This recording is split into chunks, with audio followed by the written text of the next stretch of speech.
Salut tout le monde, aujourd'hui je suis avec mon gars Gino de Le Lab B-Ball, du Lab B-Ball, je sais pas si on dit… Le Lab Ball. Le Lab Ball, le Lab Ball, pardon. Expert en hésitation, on avait déjà fait une vidéo ensemble sur le dribble, on avait fait une routine de dribble ensemble, qui avait pas mal marché en plus, je crois que c'est la seule qui avait fait 10 000 vues. Parce que non, les gens ils en avaient marre de mes routines de dribble. Tous les jours, tout ça, ils disaient allez vas-y que ça finisse vite. Elle était pas mal, j'avais bien aimé. Mais non, franchement je crois que c'est la seule qui a fait 10 000 vues. J'avais bien aimé. Donc voilà, donc aujourd'hui on va faire une vidéo sur l'hésitation. Moi j'aime bien dire que en fait, si tu es capable de shooter et que tu as une hésitation, t'as pas besoin d'autres moves.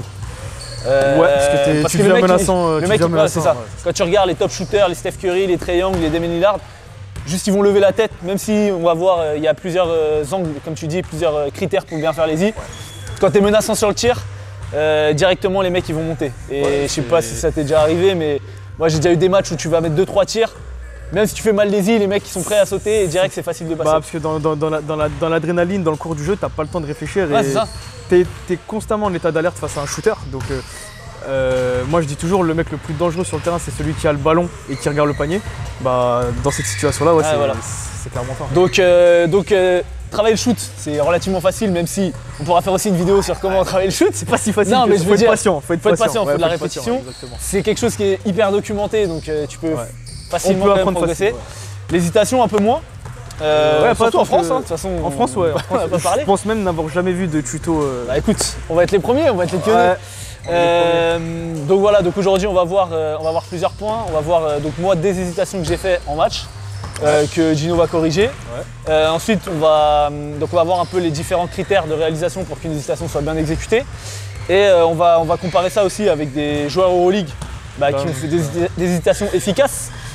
Comme on va voir, voilà. Des cracks. Et ensuite tu vas nous proposer quelques exercices justement je pense qu'ils seront, tu vas me dire, mais je pense qu'ils seront axés sur chacun des critères, sur le changement de rythme, sur… Oui, exactement. Enfin je vais pas spoiler, tu vas donner les différents critères. On va essayer de rentrer dans des petits détails qui ont toute leur importance sur une hésitation en fait. Ok, on commence déjà sur l'analyse du coup de mes hésitations et puis ensuite on va partir sur la suite. Alors là sur la sortie d'écran, l'ESI elle est visible mais elle ressemble plus à un heavy step qu'à une ESI. On voit le pied droit qui se pose correctement, le bassin qui s'ouvre. La main non porteuse, elle est un petit peu trop éloignée du ballon et le rythme pas assez cassé, il ne marque pas le temps d'arrêt suffisamment. Après le défenseur défend assez haut, donc c'est relativement assez difficile dans ces conditions-là. Alors du coup, juste sur la première, en termes d'appui, donc là oui j'ai fait un heavy step, mais peut-être que du coup j'aurais dû ramener mon deuxième appui soit plus proche, soit faire un simultané pour marquer les i. Peut-être faire un simultané ou à la limite prendre plus le temps de poser le pied gauche parce que là le pied gauche ne se pose pas. C'est pour ça que pour moi ça ressemble plus à un heavy step qu'à une easy. Vraiment dans l'easy, ce qui est quand même assez important c'est d'avoir les deux appuis au sol. Il faut rappeler que l'easy c'est la forme la plus rapprochée d'un départ de tir. Et quand on prend un tir, on a les deux appuis au sol. Donc du coup, ça rejoint un peu ce que tu disais sur le cassement du rythme, enfin le cassage du rythme, d'être capable, parce que sur les heavy step, tu casses moins le rythme que sur une easy. Sur les heavy step, ouais, c'est ça. Comme je me précipite un peu, forcément, je pose pas mon deuxième pied, quoi. En fait, sur le heavy step, tu as ce moment de flottement, mais tu n'as pas le moment d'arrêt total, entre guillemets, on va dire, de ce passage à zéro. De ce passage à deux pieds au sol, parce que sur les heavy step, tu es sur un seul appui. Exactement, de toute façon, quand on a… Que tu marches, tu trottines ou tu sprints, tu as toujours un pied qui est au sol. Et l'objectif là c'est vraiment d'être sur un point zéro en fait, les deux pieds au sol quoi. Les deux pieds au sol, les deux pieds en position de tir, la main non porteuse qui se rapproche au maximum du ballon, ce moment de flottement que tu as, ce regard au panier que tu as très furtivement, c'est assez rapide, mais tu es en rythme en fait. Donc tu vas tout au même rythme, il faut vraiment passer à ce temps zéro en fait. Bon, passe un peu… Passe bourbier hein. Passe un peu bourbier, ouais. On ne tirera pas sur le coéquipier. Passe un peu bourbier. Ce qui est dommage là c'est que tu redribbles direct, tu aurais pu garder ton ballon et commencer un petit peu un travail de jab je pense. Là l'ESI elle est quand même pour moi mieux, même beaucoup mieux. On peut constater que les deux pieds sont à l'arrêt, on a ce temps zéro qu'on a besoin. La main non porteuse elle est un peu haute, pas assez rapprochée du ballon je dirais, bien qu'il y a un petit moment elle flirte un peu avec le ballon. Le regard est cool, il est bien placé, on voit le menton qui se lève. Il ne s'agit pas seulement de lever les yeux sur une ESI mais quand même de lever le menton aussi. Je vous mets au défi de prendre un tir juste en levant les yeux sans lever le menton, c'est assez compliqué. Ensuite, le seul problème, ça sera peut-être ta position qui est un petit peu trop haute.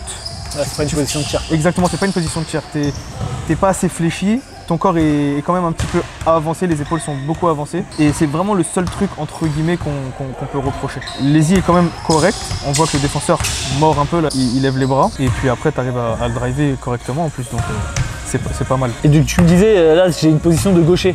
Pourquoi? Tu glisses sur ta main gauche et là on va voir que sur l'easy, c'est ton pied gauche qui est en avant.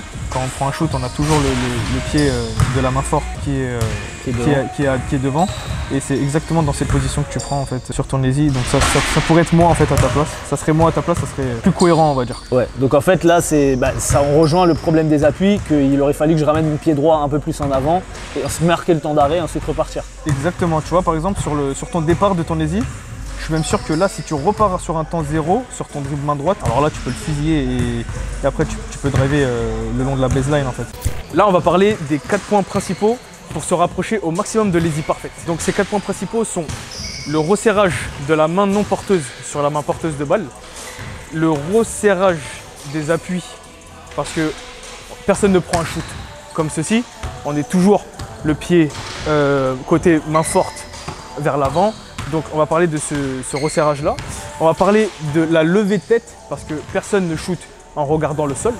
Et on va aussi parler de ce moment de flottement qui est en réalité relativement très court mais qui doit être aussi assez lent. C'est vraiment paradoxal mais c'est vraiment important. La première partie, ça va être de resserrer ses appuis. Donc de passer d'une position entre guillemets où on est déconnecté du panier à une position où on va être pleinement concerné pendant une fraction de seconde, d'où le terme de l'hésitation. L'objectif est de se rapprocher le plus possible de cette position de tir, là où on est très dangereux, mais sans perdre son dribble. Donc déjà, on n'a pas le droit de poser les deux mains sur le ballon. On va partir d'une position assez large en mouvement à une position où on va être là, concerné à 100% par le tir. Je vais dire à 99%, c'est un terme que j'aime bien employer. On va être concerné à 99% par l'intention de tir. Mais nous, ce qu'on va faire sur l'hésitation, c'est utiliser le 1% restant, c'est-à-dire le drive, l'hésitation.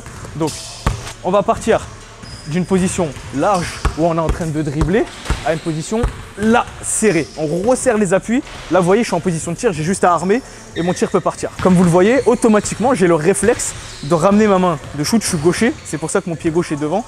De ramener ma main shooteuse près du ballon, d'accord? Donc là, je vais shooter. Moi, l'objectif, c'est d'arriver là et là, que ma main se prépare, mais ne touche pas le ballon, ne rentre pas en contact avec le ballon. Ma main est en dessous, oui, ça fait reprise, ça fait portée, etc. Mais c'est pour l'exemple, je suis obligé de montrer. Donc, ici, ma main se rapproche. Et comme vous le voyez, comme j'ai vraiment envie de prendre mon shoot, mon menton se lève automatiquement vers le panier. Je suis en train de regarder le panier. Là, si vous enlevez le son, etc., vous pouvez même penser que là, je vais tirer. Mais je ne vais pas tirer, d'accord? On reste sur cette hésite. Et le dernier ingrédient et le plus important, c'est ce moment de flottement. Ce moment de flottement, il doit être en l'occurrence très rapide parce que si on prend trop notre temps, on va automatiquement tomber dans une portée de balle. Mais il doit être aussi très lent parce qu'il doit laisser le défenseur prendre l'information, recevoir l'information comme quoi on va tirer. L'objectif est de rapprocher les appuis, lever le menton, rapprocher la main de shoot et aussi de ralentir tout en étant à un rythme quand même assez rapide. D'accord? Donc ce moment de flottement est archi important. Là. Je fais à vitesse réelle. Là.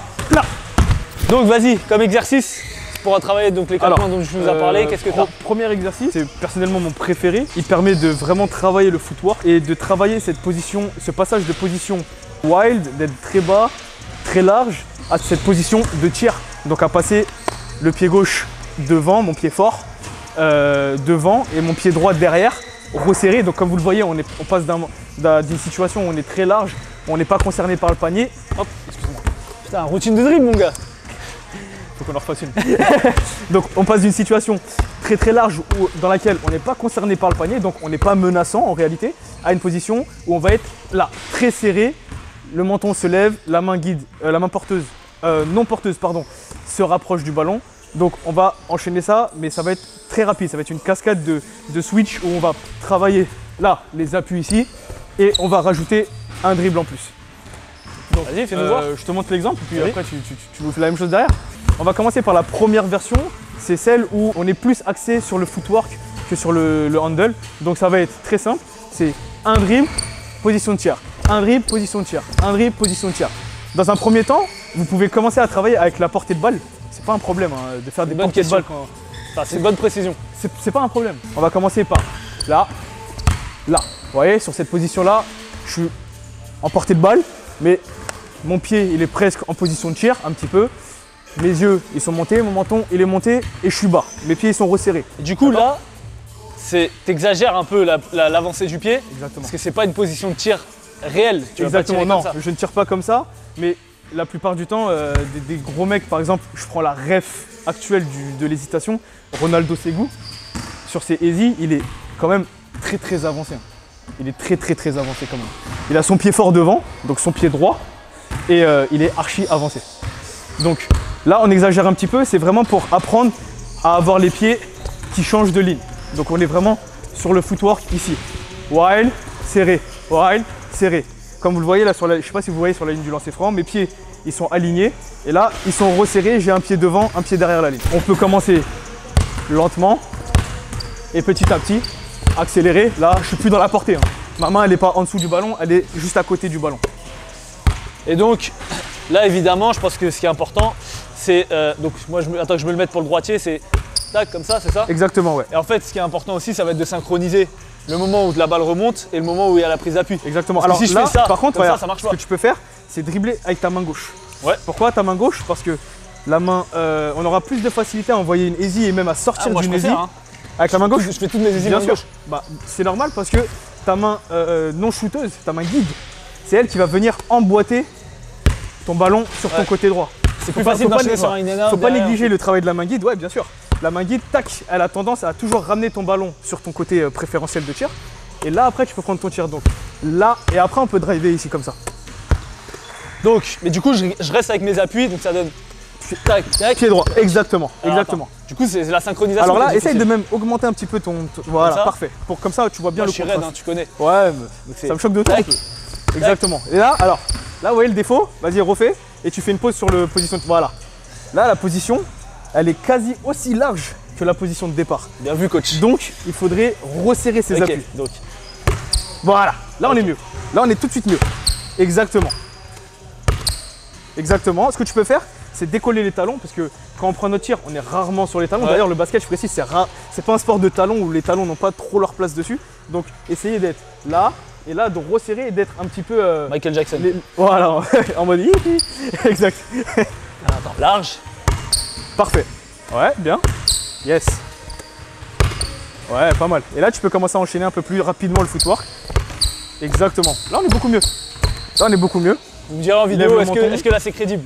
Et Notamment, donc le niveau 2, le niveau 2. ce que alors, je faisais tout l'été sur ces conseils. Le niveau 2, moi je kiffe. J'aime beaucoup. Mais tu sais, attends, juste petite parenthèse. Je le fais pas encore naturellement parce que bah je l'ai pas énormément encore trop travaillé non plus. robotique. Quand je suis venu jouer avec des potes ici à la Hoops dernièrement, je l'ai fait un peu, tu sais, en mode comme Dans dans le l'exercice. drill, ouais, t'as reproduit le drill en- Exactement. Ouais, Donc j'ai ouais. fait tac tac, ça passait à chaque fois.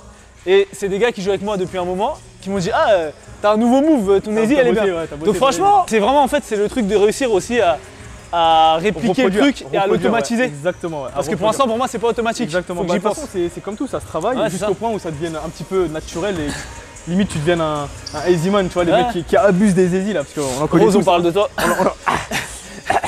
Bon bref, du coup la deuxième Le deuxième drill. Alors, c'est le même drill. C'est le même C'est drill. le même drill, c'est juste une partie un peu plus poussée où on va faire un dribble entre la jambe au lieu de faire un dribble statique. Donc on va faire un dribble croisé.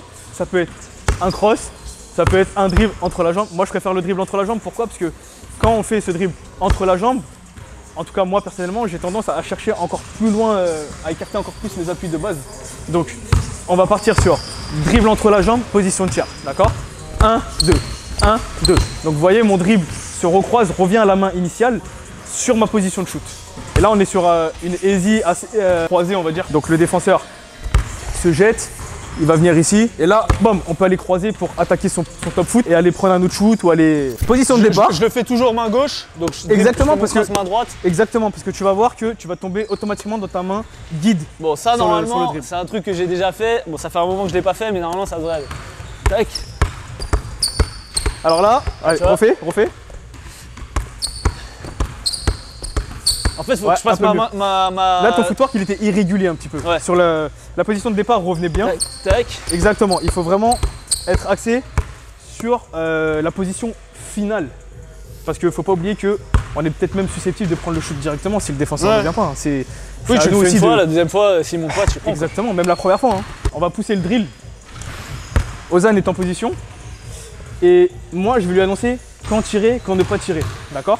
Et l'objectif, c'est que... J'ai le même drill sur le hang dribble. Ah, et là, on dit tir direct. Ouais, exactement, sortie dribble très rapide. Exactement. Parce que, ouais, c'est ça. Il faut savoir que quand la porte elle est ouverte, il faut directement rentrer dedans en fait. Allez, c'est parti. Tir. Ah, dedans. Yes. Donc l'objectif, c'est d'être toujours paré à l'éventualité de prendre son tir. Donc pour être toujours paré à l'éventualité de prendre son tir, comme je le disais tout à l'heure, il faut être à 99%, on se rapproche du 100%, je vais tirer. Mais là, clairement, tu vois, je sais pas si ça se verra sur la vidéo ou toi qui m'as déjà vu tirer, je sais pas. Ouais. J'étais pas prêt là. J'ai tiré parce que je suis à une distance c'est normal, relativement. c'est normal, tu pourras jamais être prêt à 100%, mais l'objectif c'est de se rapprocher justement de ce 100%. Ça. Mais là, je sens que vraiment, c'était un tir instable quoi. Donc là, on continue. Ok. On le refait une dernière fois. Et là, par exemple, si je te dis shoot, tu shoots. Si je te dis drive, tu drives. Ok. Shoot. Attends. Je perds la balle. On va faire une séance. Routine de dribble. Let's go. Shoot. Ah, t'as vu? Ah, là, t'es avancé, tu t'avances carrément. J'étais pas prêt du tout. Parce que j'ai essayé de tirer vraiment vite. Et en jump shot. Alors que tout à l'heure, j'ai tiré, mais vraiment, tu vois. Tac. Attends. En fait, faut vraiment être prêt. Vas-y, je suis prêt.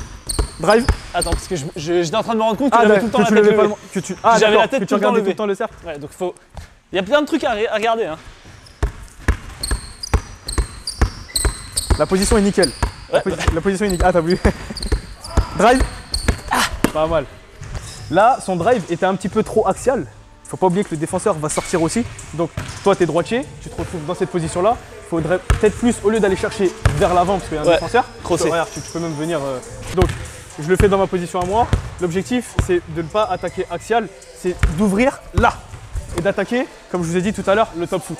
Donc, position de dribble, on est en train de dribbler, voilà, on n'est pas concerné par le panier.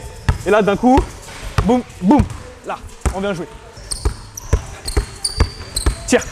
Ah, je pensais que t'allais me dire de drive. Ah, vas-y. Ah, mais en termes de réactivité, c'est du travail. Et puis moi, c'est rapide. Alors, moi, ce que je vais te donner un conseil pour mieux le travailler, mets un peu plus de rythme dans ton dribble. Essaye de flirter avec la perte de balle, mets plus d'intensité. Okay. Parce que si tu mets un max d'intensité à l'entraînement, en match, tu auras la tête hors de l'eau, quoi. Donc, tac. Drive. Ah. T'es parti chercher avec ton appui derrière là. T'es parti chercher avec ton appui derrière, alors que sur cet exercice-là, du moins, l'objectif c'est vraiment de passer là, juste un dribble de décalage et d'aller rapprocher le pied gauche. Donc en fait, c'est censé donner. Vas-y, fais-le sans l'avertissement. Tac, tac.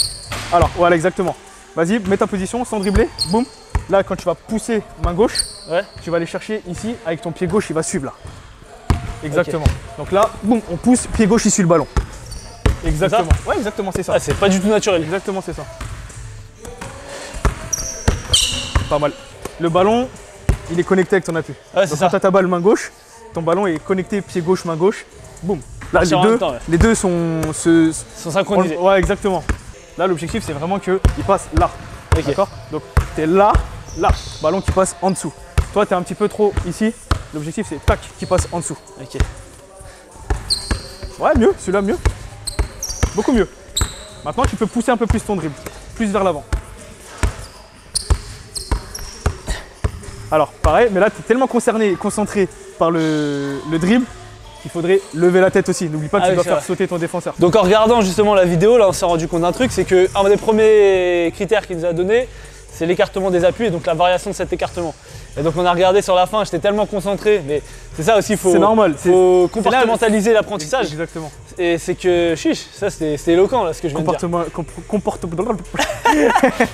Et donc du coup au début j'étais concentré sur ça et puis quand je me suis concentré sur autre chose, on a vu que mes appuis, je faisais ça.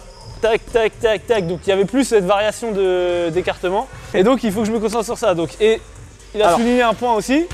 Vas-y donc, si je faisais ça, alors, je me retrouvais. Le point à souligner sur un des petits défauts de Ozan, c'était que sur sa position finale, il avait tendance à se retrouver parfois resserré, certes, mais avec les pieds qui partaient un là-bas, un à l'opposé. Alors que normalement, il devrait avoir les pieds quasiment dans la même direction, voire même dans la même direction. Donc il devrait pointer par là. Sauf que des fois, il a un pied qui se retrouve là, un pied qui se retrouve là. Donc n'oubliez pas, l'objectif de ce travail de footwork, de ce travail d'appui, c'est d'être, je le fais comme un droitier, toujours carré. Sur la même ligne, vous pouvez prendre une ligne et là, paf, vous retrouvez les pieds toujours parallèles en position de tiers complet. Et du coup, ça, tu vois, ça peut être intéressant aussi de commencer sans la balle, comme tu viens de le faire, pour assimiler justement l'apprentissage moteur de ce mouvement-là, faciliter le travail d'appui. En fait. Ensuite avec la balle, mais sans le dribble. Et ensuite tu rajoutes le dribble. Ouais, on peut même faire sans le dribble, puis après passer par la portée, et puis après essayer de se rythmer, quitte à perdre des ballons. Il y a une question que je me pose parce que du coup tu m'avais passé ce drill, enfin je t'avais vu faire ce drill avec Romain et je sais plus. Et Nico, ouais, Romain et Nico. Donc je l'avais fait un peu. J'arrivais à le faire sur cette situation, sur des appuis simultanés. Ouais. Est-ce que pour toi, il faut impérativement faire une reprise d'appui simultanée pour que ça soit crédible? Ouais. Ou est-ce que si tu arrives dans un dribble et tu arrives à retrouver cette position, est-ce qu'il y en a un qui est mieux que l'autre? Est-ce que les deux sont pareils? Non, il n'y en a pas un qui est mieux que l'autre. Chacun a sa position adéquate dans le cours du jeu en fait. Donc tu as par exemple Trae Young qui est un adepte de ça, ou même KD par exemple aussi dans une moindre mesure, bien que c'est rare, c'est Eddie, d'arriver rentrer dans le ballon ici, ramener juste un appui et après de driver comme ça en fait. Et du coup c'est un autre footwork encore à travailler en termes de timing. Voilà, c'est un autre. Tu vois par rapport à ce qu'on vient de faire. Exactement. Tu as vraiment le tac et tu synchronises. Voilà, c'est plus instantané celui-ci. Voilà, c'est plus réactif. Et donc du coup quand tu es en match et que tu as l'habitude de tirer en alternatif comme moi, bah faut réussir à trouver aussi le bon timing avec le drill. Exactement, bah si vous voulez je peux vous sortir mais il n'y a pas de problème. Un petit drill très rapide. Évidemment, allons-y. Ok, go. Vous pouvez arriver juste à... Vous mettez limite entre 3 points et lancer franc. Comme ça, vous avez toujours votre repère. C'est important d'avoir des repères sur le terrain. Donc, on se met la ligne du lancer franc en termes de repères et d'arriver sur un entre les jambes. Et là, juste là, de regarder le panier et comme d'habitude, à 99%, se rapprocher de la forme finale du shoot. Donc, ici, hop, là, je prends mon tir. Maintenant, l'objectif... Dommage, vous n'avez pas vu, mais... Maintenant, l'objectif est de se rapprocher de cette forme initiale sans toucher la balle. Lancer son pick-up, voilà, sans attraper le ballon à deux mains directement en fait. Tac, tac, tac. Exactement. T'es pas obligé de... Il y en a beaucoup qui ont tendance à faire ça, de tordre le genou. Il y en a beaucoup qui tordent le genou comme ça. T'es pas obligé. Tu peux venir juste avec tes deux appuis en ça fait carry. Ouais, ça fait carry, ouais. Parfois les carry ils font des choses plus européennes que nous. Comme ça? Ouais, vas-y. Et du coup, fais-le et va au drive. Boum, voilà, exactement. Du coup, moi j'ai une question parce que on parle du changement de rythme. On a vu sur mes hésitations qu'il manquait ce moment de flottement. Ce moment de flottement, ouais. Est-ce que c'est dans le dribble? Est-ce que c'est dans le footwork? Est-ce que c'est dans l'attitude? Moi j'ai l'impression personnellement que c'est dans le dribble. C'est dans le dribble. Voilà. C'est dans le dribble. Est-ce que tu as un conseil justement pour que le dribble soit plus... Alors en fait, j'arrive à tenir quoi. Excuse-moi. En fait, ce moment de flottement, il doit arriver directement au moment où les pieds sont placés en fait. Dès que les pieds sont placés, en fait, le signal c'est les pieds. Dès que tu as ta position de tir, tu dois arriver dans ce moment de préparation de tir. En fait, voilà, en fait, ce moment de flottement, on sait que sur un tir, on a besoin de rythme. Donc normalement, on n'a pas nécessairement besoin d'un moment de flottement sur un tir. Normalement, un tir c'est instantané, c'est comme une catapulte. Mais ce moment de flottement, en fait, il est là juste pour donner l'info au défenseur que il va se passer quelque chose. Voilà. Pour mettre le défenseur en alerte et que le défenseur se jette. Donc vas-y, fais-le. Donc, on arrive ici et là, on va juste ralentir, flotter ici là sur le dribble et en même temps lever la tête pour regarder le panier. Donc, on arrive là, là. Voilà. Donc, pour un tir, j'aurais pas besoin de ce moment de flottement parce que je dois tirer instantanément, pardon. Mais le moment de flottement est juste ici pour il va tirer. Non, il va pas tirer. C'est juste pour brouiller la piste en fait. Et d'où l'importance aussi sur le... Bon là c'est sur un dribble entre les jambes, mais sur le dribble en général, de dribbler fort. Parce que la balle va pouvoir rester. Si tu fais un petit dribble comme ça, pour la garder c'est impossible. Exactement. Alors que là, tu vas pouvoir la garder sans faire porter. C'est ça. Donc il est important de, comme je te disais tout à l'heure, de travailler avec un dribble fort. Voilà, exactement. De mettre un maximum de l'intensité dans ton dribble qui va précéder l'hésitation en fait, pour que cette balle te colle à la main. Exactement. Donc, en gros, ça donnait... Exactement. Plus tu croises ton dribble, plus tu peux mettre de puissance, plus tu vas avoir une ouverture ici. Voilà, exactement. Ah, là, j'ai bien senti le temps d'arrêt. Ah, tu vois, après, il faut la tenir. Ouais. Parfait. Aïe. Ok. Je peux le faire encore. Et après, on peut essayer d'utiliser, de se créer un objectif, d'essayer de marquer le plus longtemps possible un temps d'arrêt. Sans faire porter. Sans faire la portée, exactement. Ouais, mais ça, et en fait, là, je m'en suis rendu compte.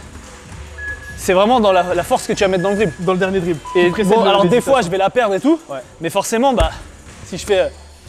Là, je peux la garder relativement longtemps. Alors que si je fais.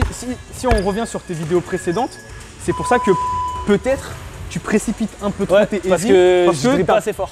Comme tu fais ton easy sur le moment où tu y penses directement, bah le moment qui précède, t'as pas bien préparé. Ton dribble, voilà, exactement. La préparation de l'easy est mauvaise.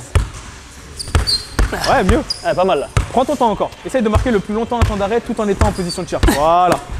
Hey, vidéo sur le flotteur, ça arrive. Il a marqué.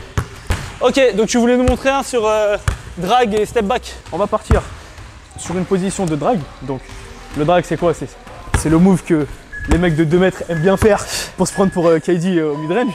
Donc on va partir sur un drag ici là. Et ça va être dribble de recul, position de tir. Et là on envoie un genre de in and out, ouais, de in and out départ direct. On va partir sur ce drag ici là. Reculer, position de tir pour un droitier, d'accord? Ah attention, ton genou il rentre. Ici là? Ouais, mais alors sur ça, c'est un autre sujet. Hein. Ah, on en reparlera après. Je vous fais à vitesse rapide. Donc, on part, position de départ, reculer et un drive ici. Tu nous le fais, Ozan? En plus, je t'ai montré pour un droitier, donc normalement, tu n'as pas de difficulté à réadapter. Vous allez voir que mon pied gauche est devant, mon pied droit est derrière. Le pied gauche va remplacer le pied droit et le pied droit va aller se placer à l'opposé du pied gauche où il est à la base. Okay. Donc, ici, et là, boum, on l'envoie. Ok. Donc je suis là. Plus, voilà, exactement. Comme ça, je prends mes repères. Voilà. Dribble de recul. Tac. Attends. Exactement. Et là, tu te retrouves dans la position de tir. Ah, j'ai pas avancé mon pied droit. Exactement, tu peux l'avancer un petit peu plus. Après, attention, c'est pas. Oui, parce qu'au final, j'étais quand même dans la position de tir. Exactement, t'étais exactement dans la position de tir aussi, donc c'est pas un problème. Comme quoi, faut pas écouter vos coachs, comme disent les influenceurs Instagram. Non, moi je suis coach. Ouais, parfait celui-ci. Hey, maintenant, il l'a mis, hein, encore une fois. Donc l'objectif est d'être concerné par le tir à 99%. Donc à 99%, vous-même qui regardez cette vidéo, vous devez penser, si on coupe le son, que sur sa sortie de drag, il va prendre son tir. Ok. Tac. Ouais, hey. What a move. J'ai encore marqué. Donc vraiment, voilà. Et après, on peut rebondir sur l'exercice, le premier exercice, où il y a quelqu'un qui t'annonce quand tu dois tirer, quand tu dois pas tirer. Donc ici, voilà, l'importance du dernier dribble, sinon on perd le ballon. Donc là, position, et là, on tire pas. Ok. Ok. On le fait vite fait? Allez. Allez, go. Comme ça, t'as un box d'image. Donc c'est quoi? Tu me dis tir ou drive? Ouais. Ok. Tire. C'est un chien, il m'a dit trop tard. Ouais, j'ai dit tardivement, c'est vrai. Tire. J'attends. Tire. Drive. Tire. Tu vois, j'ai toujours le dribble. Qui est prêt à partir. Ouais. Mais bon, c'est du travail, hein. Si vous avez vu ma vidéo sur comment sortir d'écran, vous avez vu que le travail de réactivité, je sais le faire, mais. Attends, c'est quoi déjà? Pas trop fait. On sort devant et là on part comme ça, c'est ça? Ouais, merci, okay, t'as regardé. Abonnez-vous à la chaîne YouTube. Donc voilà, on a été très complet, très poussé sur l'hésitation. Un peu trop, mais c'est bien comme ça. Écoute, au moins vous avez tous les détails, vous avez de quoi travailler. Si vous voulez bosser, vous pouvez contacter Gino, vous pouvez me contacter. Maintenant que je sais à peu près comment bosser les easy. Héritage. Et donc voilà, donc si on résume, resserrement des appuis, lever la tête, flottement. Ouais. Et rapprocher la main shooteuse ou la main guide, la main non porteuse. Voilà, exactement. C'est les 4 points, on vous a donné quelques drills pour les travailler. Maintenant il n'y a plus qu'à. Et comme on l'a dit, travailler le shoot aussi parce que sinon tout ça ne sert à rien. Si vous voulez travailler le shoot, même s'il dribble mieux que toi, je pense que j'ai un peu plus d'adresse que toi. Oh oui, complètement. Ah non. Non mais chacun son truc. Sur ça, tu vois, je ne dirai jamais je suis objectif. Je connais pourtant la mécanique c'est plus là-bas. Ouais, donc bref, ouais, ça veut pas tout dire au final. Je vous mets les réseaux sociaux donc, de Gino, le Lab Ball, moi Osfit. Vous pouvez vous abonner à la chaîne YouTube, commenter, partager, tout ça vous connaissez. Et puis à bientôt peut-être pour un prochain fit. Yes. Et